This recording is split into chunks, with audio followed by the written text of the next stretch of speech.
দেশের উপর দিয়ে বয়ে যাওয়া শৈত্যপ্রবাহ বিস্তার হতে পারে, এতে কমতে পারে তাপমাত্রা। শনিবার এমন পূর্বাভাস দিয়েছে আবহাওয়া অফিস।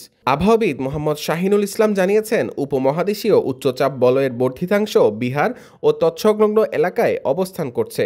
মৌসুমের স্বাভাবিক লঘুচাপ দক্ষিণ বঙ্গোপসাগরে অবস্থান করছে। এর বর্ধিতাংশ উত্তর বঙ্গোপসাগর পর্যন্ত বিস্তৃত রয়েছে। রোববার সকাল পর্যন্ত দেওয়া পূর্বাভাসে বলা হয়েছে, অস্থায়ীভাবে আংশিক মেঘলা আকাশসহ সারা দেশের আবহাওয়া শুষ্ক থাকতে পারে।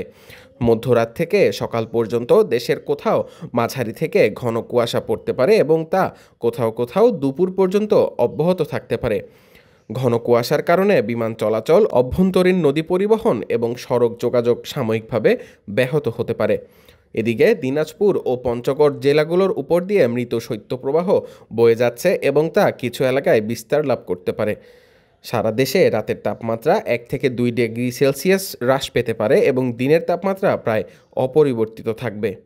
রোববার সকাল থেকে সোমবার সকাল পর্যন্ত দেওয়া পূর্বাভাসে বলা হয়েছে, অস্থায়ীভাবে আংশিক মেঘলা আকাশসহ সারা দেশের আবহাওয়া শুষ্ক হতে পারে। শেষ রাত থেকে সকাল পর্যন্ত সারা দেশে হালকা থেকে মাঝারি ধরনের কুয়াশা পড়বে। সারা দেশে রাতের ও দিনের তাপমাত্রা সামান্য হ্রাস পাবে। সোমবার সকাল থেকে মঙ্গলবার সকাল পর্যন্ত দেওয়া পূর্বাভাসে বলা হয়েছে, অস্থায়ীভাবে আংশিক মেঘলা আকাশসহ সারা দেশের আবহাওয়া শুষ্ক থাকতে পারে। শেষ রাত থেকে সকাল পর্যন্ত সারা দেশে হালকা থেকে মাঝারি ধরনের কুয়াশা পড়তে পারে। সারা দেশে রাত ও দিনের তাপমাত্রা সামান্য হ্রাস পাবে। বর্ধিত 5 দিনের আবহাওয়া রাত ও দিনের তাপমাত্রা বাড়তে পারে।